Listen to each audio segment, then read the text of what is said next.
I just want to thank everyone for letting me come here today. Of course, my name is Robert Cail. I am with the U.S. Fish and Wildlife Service, but thank goodness you're not going to hear me talk a lot about the Fish and Wildlife Service. It's going to be really about the Middle Mississippi River Partnership. And quite frankly, I'm a recovering outdoor-holic, and I hope I never get over it as maybe you all are. This is who I am. This is what I'm doing. And this is my first Pacheco, and I surely hope that I can work through it. Middle Mississippi River Partnership. This is our vision. Our vision matches very well with this group, but quite frankly, it's about the whole river. We just got an opportunity, instead of trying to eat the entire elephant, we decided to work in a real special spot of the river, and so I want to set a little bit of context, and then I'll get diving right into what we're doing. We are from the mouth of Missouri down to Cail. It's 195 river miles. It's the unpooled section. We can have 20 feet amplitude of water over a 3-day period. It is really a moving, and don't try to change my mind, but I do think the sun sets and rises over the Middle Miss. How did we get started? Folks, this brings ample opportunity to partnership. You talk about chaos. Chaos in all forms. When I first got here, it was dry as a bone, 2006. Late part of 2007, I thought, oh my goodness, 2008, 9, 10, and the great floods. We don't have normal floods. We always have great floods.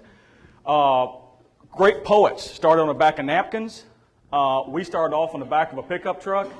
But don't be fooled. We have done a lot of planning. We've been very strategic.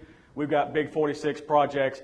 We're 23 members strong. We play in both sandboxes, the states, the feds, and not-for-profits.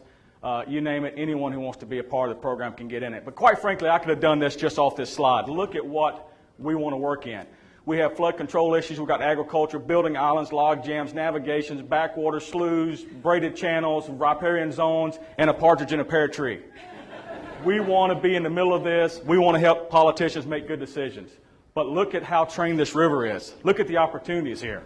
We have grand opportunities to get in here and work with partners inside the levee, and also look at where the river wants to try to get to at certain times. But look how trained the river is, and so it presents a grand opportunity to work with everybody and anybody inside the river corridor. But folks, we're really about everything that moves, bites, flies, trips, screams, yells. If it's endangered, we're interested in it. Really and truly, we're about all the things that have faces that only a mother can love. Maybe they're not sexy, but quite frankly, these are the things that we're trying to impact along the corridor.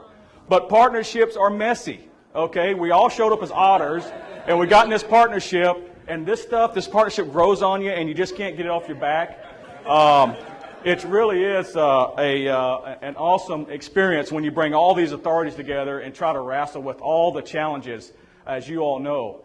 This is just one example. Here's Rockwood Island. It comes to us at different times. These acquisitions come to us at different times. You got in holders you can work with, and I can't say enough about all the folks that are in this partnership and trying to help us move things along. The U.S. Fish and Wildlife Service has really been the benefactor. But now when you get in these partnerships, a lot of people like to back up and they want to retract. Folks, we can't do that. We got a lot of work to do. So we got to get out of our shell, drop off our bowling shirts, show up to the plate, and start doing great things. Now that's a face only a mother can love, besides my one that I have. But quite frankly, there's a lot of folks that think. I had to put something about the Fish and Wildlife Service because this is why we got into the partnership. We're about big 6 things: hunting and fishing, wildlife interpretation, observation, education, and getting people out there. So we fit very well with the Middle Mississippi River Partnership, and therefore we fit well in this group as well. But this is what we're about, and this is what we're trying to do. We have a number of accomplishments, and I have to give you a little statistics. Since 2005, we've open space protection, 7,100 acres, 932 conservation easements, wetland restoration, 599. These are all the statistics that we're doing out of this partnership. And like I said, we have everybody involved that you can think of, and if they're not involved, we'd be more than happy to entertain them. But this is also a great example of partnership. We've got the eagle on the left screaming about there's a problem, and the eagle on the right, I'm tired of planning, let's go save dirt, okay? And so that's also where we are now. We really are at that point where we're at the implementation stage.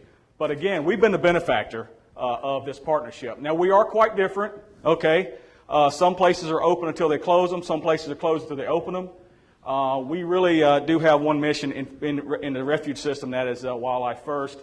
So I share that with you because, again, it gets back to how sometimes the partnerships can get a little messy, and we have to wrestle through these authorities. But that's what the partnership did. It gave us a footprint right just north of Rockwood, and this is where people can come now and continue the partnership work. Or it's also a destination where folks can come and get some information about what we do as a service. But at the same time, it gives us that avenue to express what the partnership's doing.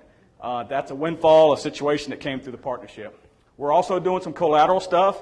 We are very interested in talking about extending our Bird and Bomblands trail maps that we put together. So all you Audubon folks, I'll be knocking on the door real quick before you get out of here. We also have done some checklists. Like I said, we've done a great job of planning and come up with some pretty decent projects. But we are one big family. Look at all the bowling shirts in there. Of course, we like to eat. I'm kind of a big eater. But quite frankly, we're now in that implementation stage. And quite frankly, when I got here, the partnership got us 3,000 acres. We've doubled our land base with this partnership, and that's to be commended. But quite frankly, this is what we want people to go enjoy. Imagine hearing that. I wish I could have put that on there. That was like the great chaos. That's the good stuff.